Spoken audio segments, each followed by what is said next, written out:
Harihi Om Sahana Vavatu Sahano Bhunaktu Sahaviryan Karavavahai Tejasvi Navadhitamastoma Vidvishavahai.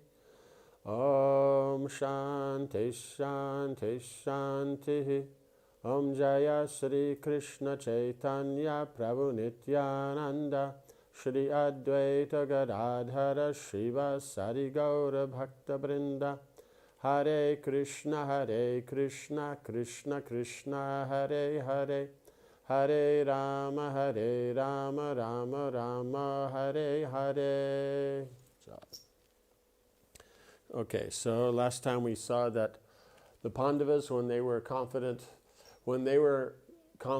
that Pūrṇa was confident that they didn't know what was going on, then they knew now is the proper time. So after they had seen it was a big festival at the Varnavata and then you had the tribal woman and her 5 sons then coming there and eating so much they just fell asleep and the servants couldn't wake them up. And then Pūrṇa, being comfortable that now they're relaxed and he went to sleep, he didn't have to watch them, because normally he'd be watching and checking everything they're doing. And so then Yudhishthira said, now's the time. So then Bhima went around, lit the house, starting at the door so Pūrṇa couldn't get out, and then went all the way around. And so, and since the tunnel was in the center of the house, then the outside's burning, so no one can get out of the house. And from the outside, you'll see the house is burning, and so no one can see in what's going on, and then they can go in through the center and go out through the tunnel. So now, then the house, started burning. The citizens in Varnavata came. They were feeling very bad. They were blaming Duryodhana and Dhritarashtra and even Bhishma, that how he let such things happen. And while they're there and looking through the remnants of after the fire, all the ashes and that, putting out the embers and that, then the miner, because he knows where the hole is, and he'll see that things are there and no one's going to go there and check, because when it's burnt down they'll just leave it. It's not like it's anybody's place that they'll rebuild it, and so then he'll cover it up so that they don't even look. So then no one knows. He knows. The Pandavas know. And when the news gets back to Hastinapur, then Dhritarashtra and others are feeling very bad. Bhishma and everybody. Only Vidura doesn't feel bad. The citizens of the city, they feel bad, but Vidura doesn't, because he knows what the plan was and that they escaped. So then, and then in that, then they found Pūrṇa, because they knew he was there, and they found that tribal woman and her 5 sons. So they figured that was Kunti and her 5 sons. So then, by this, then case closed. The Pandavas and Pūrṇa are dead, and so then Duryodhana doesn't have to worry that Pūrṇa will say anything, and at the same time, it appears the Pandavas are dead. So as far as Duryodhana's concerned, plan went well. But in reality, as far as Vidura's plan, then that's what actually went well. So now we continue there. The Pandavas and Kunti emerged from their tunnel some distance from Varnavata. As their eyes, so it was a long tunnel. It wasn't just out of the house and right up. So it went for some distance, and then out. So it's way in the forest, so no one would see them coming out. As their eyes became accustomed to the darkness, they proceeded in the direction they had already charted. They had gone out during the day to walk around for walks and go hunting, so they were checking where they would go, and they found the path that they would take to get away. Tired and afraid, they found it difficult to hurry. Seeing this, the tireless Bhima lifted them all onto his huge and powerful frame. To everyone's astonishment, he placed his mother on his shoulders, the twins on his 2 sides, and Yudhishthira and Arjuna on each arm, and then ran through the forest, knocking down trees and treading down bushes and brambles. So they'll get tired, but he has the strength of 10,000 elephants, right? So, just going out of the house, the day's work and then running out of the house isn't going to make him tired. Even if that was one elephant tired. He's still got, 999 to, or 9,999 to go. So he picks him up, puts his mother, on the neck, so she's, solid, then puts the twins, okay, you say like this, and then he has Arjuna and them here, so his mother, then the, the twins, and then Arjuna and Yudhishthira. And then he just runs. And then we'll see with his chest, he just, there's a tree there, he just puts his chest out, so it just knocks the tree over. So he doesn't bother with, it's dark, he can't say, where's the path? He just runs, and it doesn't matter. He just knocks everything over. At dawn, they arrived at the Ganges, where another of Vidura's emissaries met them. This man was sitting in a boat, and he called out to the Pandavas as they stood measuring the depth of a river with a stone tied to a creeper, because they want to know how deep it is, how quick it is, what's the best way to go across. Because Manu mentions that one should be very careful, especially the Brahmins, that they don't enter a river, a body of water they don't know, because you never know what's under, how deep it is. Sometimes it looks peaceful on the top. There's currents underneath, or there's rocks, or there's animals that you don't wish that were there, like that. Like you sometimes see these pictures of these, for tourism, these beautiful beaches with white sand and turquoise waters and all the coconut trees and all that, but there's nobody on the beach. And that, I was talking to one devotee, I think, that was from that area, from that Mediterranean kind of area and all that. And I said, wow, so nice, so many beaches, no people there. He says, no people there because there's piranhas. So they've just taken the picture to show how nice it is, but that's not where you're going to go swimming. So like that, they're testing first. Startled, the brothers looked around, right, because he called out to them. So they're out in the middle of nowhere in the forest next to the Ganga, and this man then calls out to them. Yudhishthira approached the man in the boat, who told him that they had been instructed by Vidura to wait there for them. He had been there every night for months. Because Vidura had said, at any time they'll be there. So he sent the miner was there the same day they arrived, right? So not the same day they arrived at the house, right? They were in the city, but the house has to be ready, so the miner can't do anything till the house is ready and they move in. Because once they move in, then Pūrṇa will stay, in his place. Because he can't walk around the house, it's the Pandavas, he's only the keeper. So he has his room in the front, that's his place. So he can move around outside, but like this. So as soon as they're coming in, they're settled and all that, then the miner comes and says, I've been sent by Vidura. And so then what night they'll move, they don't know. All they know is going to be that Pūrṇa is going to wait for a dark moon night. So I think maybe like a year had passed that they had been there. And so, until it got to the right situation and all that. And so then, this boatman had been there for months waiting, because any night they could come. And Vidura just wants to make sure it goes well.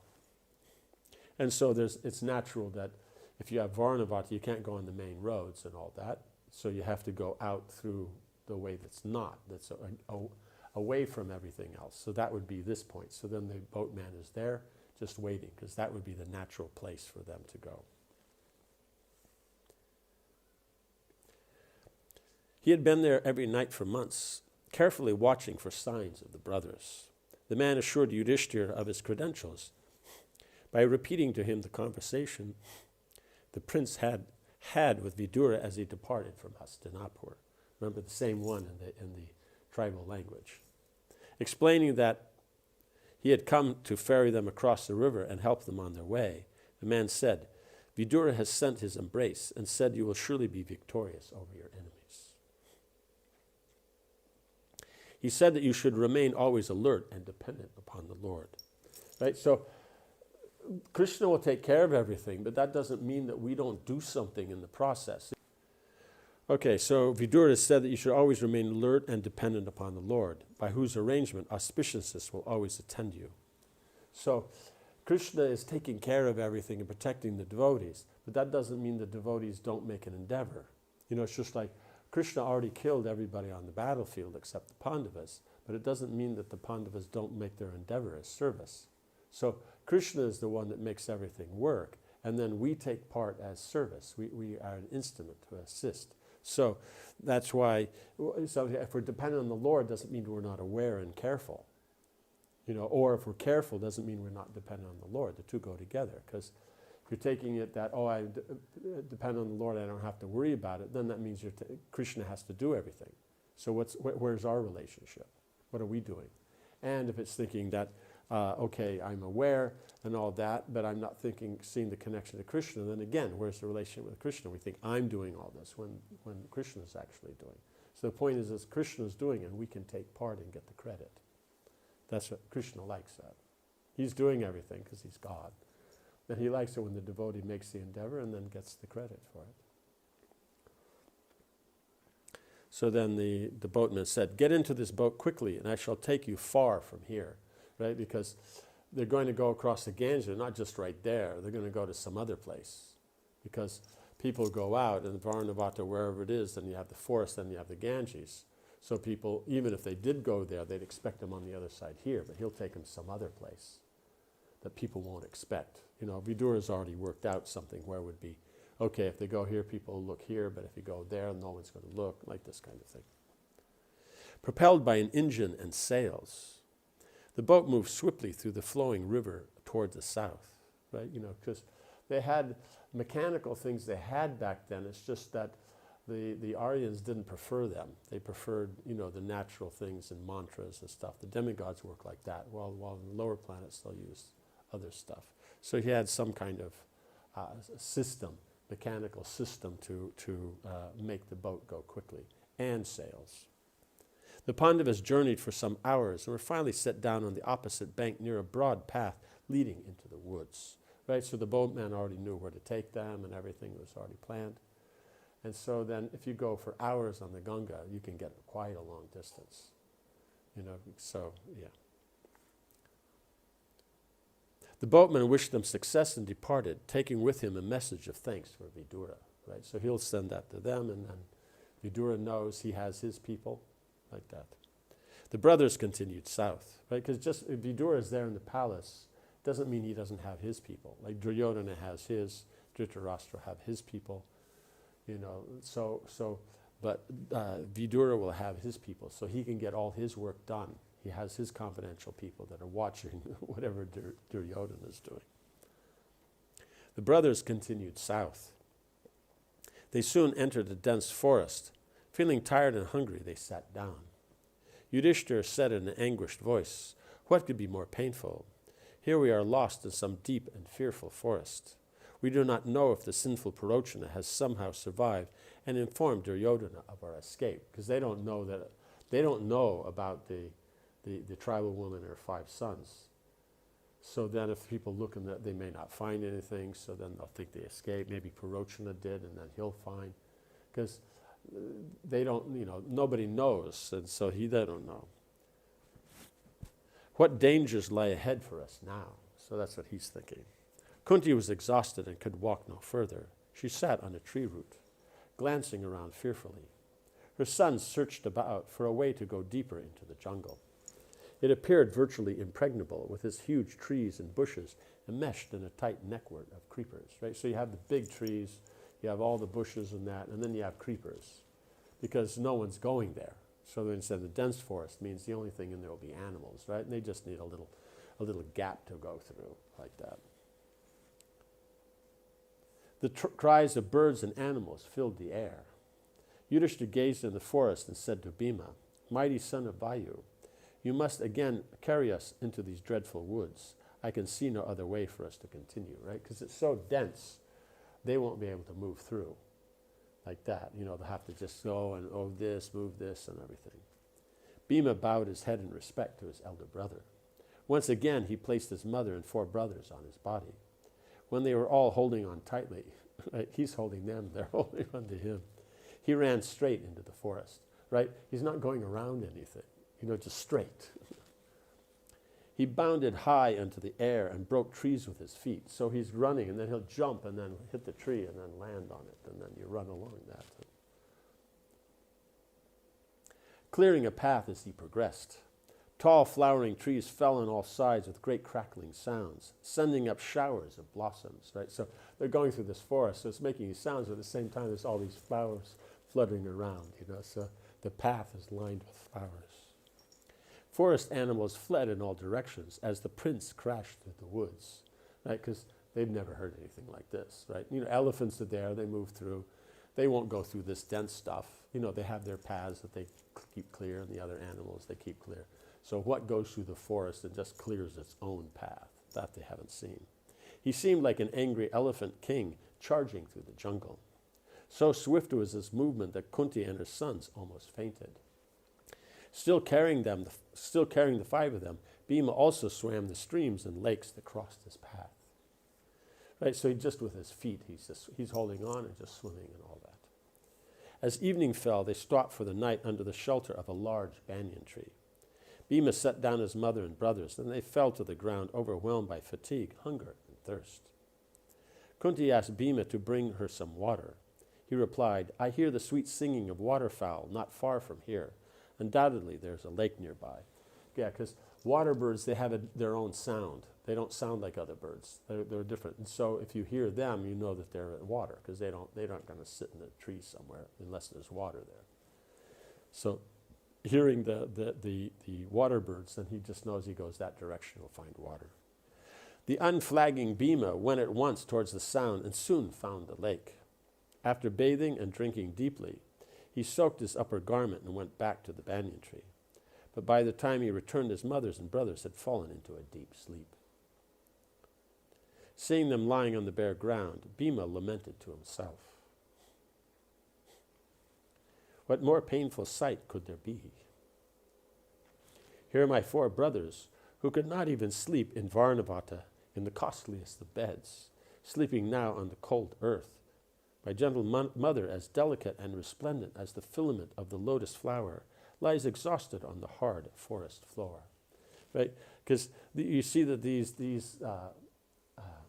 particular ladies, like Gandhari, like when we saw before that where she was married, so she was the most, you could say, qualified girl, the most beautiful girl, in the whole, Kshatriya scene at that time, and so she married Dhritarashtra.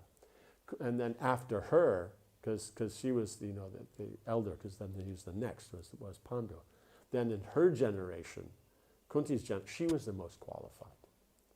And then you'll see, in the future, then when they for the Pandavas they get married, then it's Draupadi. She's the most qualified in the whole of India, right? So they're very, very special personalities.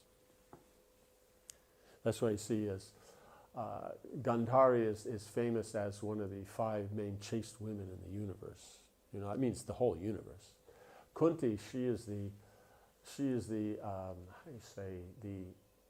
Krishna's potency of success. She's she's empowered with that potency. And Draupadi, she's a partial incarnation of Indra's wife, who is a partial incarnation of Lakshmi. Because Lakshmi is everything connected to Vishnu, but people want wealth not connected to Vishnu.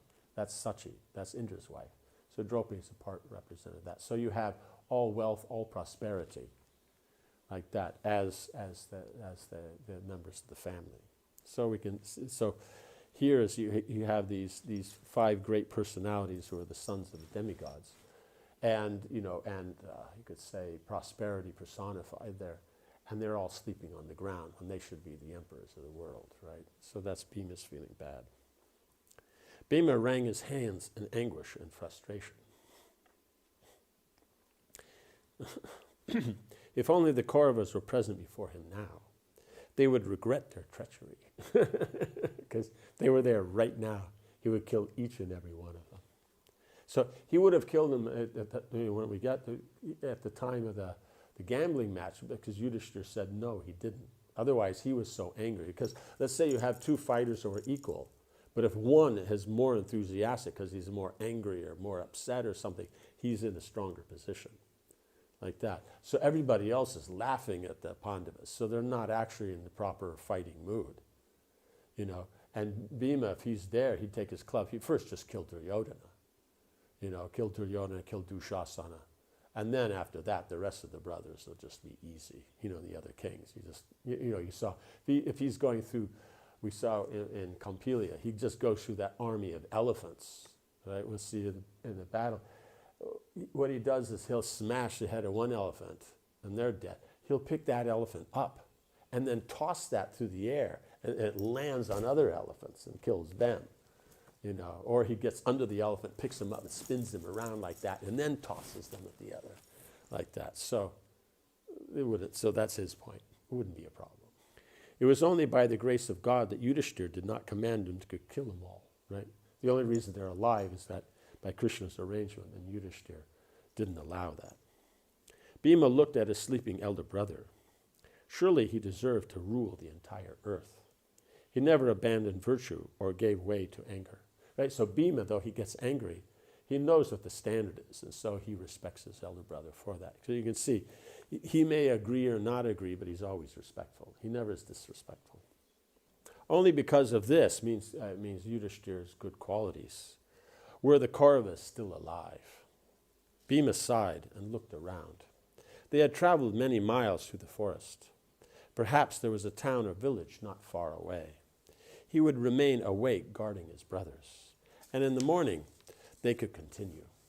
The prince sat on the root of a banyan tree with his mind and senses alert to danger. Right? Because, he knows what the danger is, and so he has his duty. He sits there, he guards there asleep, and then he watches, and anything is there, he's ready for it. Because, he's Bhima. What could come and bother them? So that's his position. Not far from where the brothers had stopped was a massive sal tree. Right? Sal it's a big tree. It's a hard wood. The door frames on doors are made from sal. So it just doesn't go bad. I don't know if any of you remember before we had the nice roads and all that to get into right onto the hill. There was like a ditch or a moat next to the school. And in the beginning, there wasn't a bridge. There was one piece of sal wood.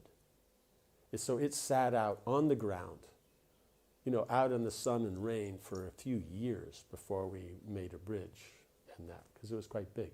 So it doesn't get bothered. That piece of wood was still good. So it's a very strong tree. So when it mentions that it was a sal tree and a massive sal tree, it means a very powerful tree. So you can understand this. Why a sal tree? Because you have a Rakshasa there, and they're big, and they're heavy, so they're going to pick a strong tree. On this massive sal tree lived a Rakshasa named Hidimba. He had slept through the day and was just awakening as the Pandavas were falling asleep, right? So the Rakshasas sleep in the day and they're awake at night, right? That's the mentality. Yawning and stretching his enormous arms, he sniffed the night air. At once, he detected the scent of humans nearby, right? Because humans are their food, so then you're going to smell it. Just like we're sitting down at one end of the building, and you can smell when they're cooking something at the other end, like that. He sat up quickly, right? Because before he's just then he's okay, and called out to his sister who lived on the same tree, right? So they just hang out in the tree. Hidimbi, wake up. I smell human flesh. It has been a long time since we tasted our favorite food, right? Because otherwise they have to eat animals and other things like that. My mouth is already watering. Quickly find the humans, and after killing them, bring them here. Both of us shall eat our fill and then dance happily in many ways. The Rakshasa woman took her long orange hair and opened her blood-red eye, shook her long orange hair and opened her blood-red eyes. So Rakshasas are dark in color. Their hair, it's bright orange and it stands up on the head. It's kind of like those. I don't know if you've ever seen the little troll dolls, like that. They have that bright orange hair. So they're kind of like that. She cackled. Right? It means it's a very sharp kind of laugh, and looked at the long claws protruding from her black fingers. Right. So she has long claws. They have the cackle. The hair. They have big fangs. They have pointed ears. Yeah. Hidimbi and her brother had often slain and eaten hapless travelers. Swinging down from the branch, she went silently through the trees, following the scent, right? Because she smells, so she just has to go and find where they are. In a few minutes, she arrived at the spot where the Pandavas lay. The Rakshasi saw the invincible Bhima seated nearby. As soon as her eyes fell upon him, her heart was moved by desire. With his golden skin and lion-like shoulders, the prince looked like a god. His neck resembled a conch shell, and his eyes were like large lotus petals, because they have very big eyes, like that. It means they have the qualities of the body of vata, pitta, and kapha, or air, bile, and mucus. And so the kapha makes for very big eyes. So you find that generally people have, one nature, they have vata body, pitta, or kapha body. Or sometimes they have vata, pitta, pitta, kapha, vata, kapha, like these kind of combinations. But you have those who are super qualified, like the Pandavas, and these, more elevated, pious personality. They have a balance of the three. So they have always what's the good aspect of that quality. It's just like, let's say, for vata, they have a very sharp understanding, but the short-term memory is not very strong. So they'll understand it immediately and then forget it. So that's why you see the Vedic mantras, they don't bother with short-term memory. You just repeat it. They're not trying to, okay, read it through, not try to remember it. No, you just repeat it until after 10 days, it's already in the long-term memory. So that's a Brahminical system, because otherwise they won't remember. And then once it's there, then it stays. So that's the thing. Let's say, vata, pitta, they'll catch things fairly quickly, but they won't forget it so easily. And kapha, they'll remember anything, but it's very hard for them to learn it. So if you have the proper balance, then you catch it quickly, it has that dynamic, and you'll remember it. Does that make sense? So in this way, then the fine skin and the big eyes, that's from kapha. And so then they'll have these kind of qualities. So they'll just be the perfect balance, like that. Hidimba immediately decided that he should be her husband, right? Because he's big, he's strong, he's beautiful, and that. And so as a Rakshasa, it can't, some little guy. It has to be somebody powerful. If she killed him, she and her brother would enjoy the brief pleasure of eating his flesh. But if she united with him, her pleasure would be far greater, right? So if she marries him, then every day she has, she'll be happy. Deciding to ignore her brother's order, Hidimbi assumed the form of a beautiful woman, right? Because Rakshasas, they can change form at will. They have the mystic cities. That's why you have Bhurs, the earthly planets. So we don't have naturally mystic cities. Then Swarga is the higher planets, and then they have those kind of powers. The Bhuvar is in between. So Rakshasas, Yakshas, Kinnara, all these, they have some. And so then one of the things for the Rakshasas and that, they can change shape at will. Like you also, the Nagas, they can change shape. So they'll have their snake shape, their natural shape, and they also have a human form shape, or they can, whatever they like. Decorated with celestial ornaments and clothed in crimson silk, she walked slowly up to Bhima.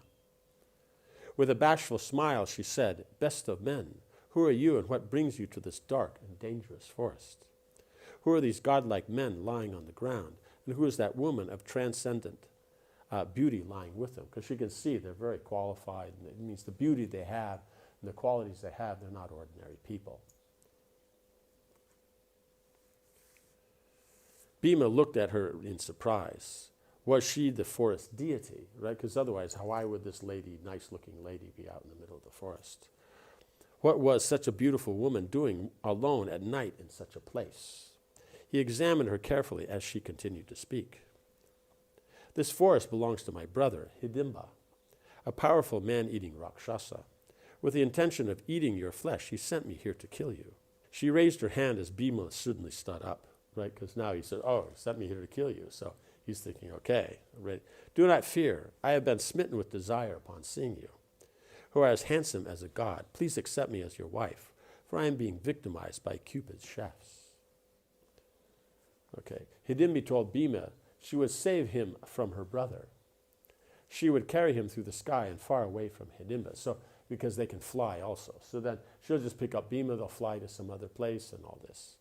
But then he makes the point is, Bhima sat down again. He shook his head. How do you expect me to abandon my sleeping mother and brothers simply for my enjoyment? Hidimba looked down at the sleeping Pandavas and Kunti. Wake them up. I shall carry you all away from this place. She was just saying, you come with me. He says, I'll carry you all. Like that. Bhima shook his head again. I shall not wake my mother and brothers out of fear of any Rakshasa. There is no Rakshasa, Yaksha, or Gandharva able to withstand my strength. O lady of beautiful form, you may stay or go as you please. Or, if you like, you may send your man-eating brother to me. I shall deal with him. As they were speaking together, Hidimba was becoming impatient, right? Because he sent the sister, she should have just grabbed him and come back, but now she'd had this whole conversation. Where was his foolish sister? Why had she not returned? The Rakshasa jumped down from his tree and moved towards the human scent. Okay, we'll stop here, and then we'll see what happens when Hidimba arrives on the scene. Om Hare Krishna, Krishna Krishna, Hare Hare, Hare Rama, Rama Rama, Hare Hare. Jai Srila Prabhupada ki Jai.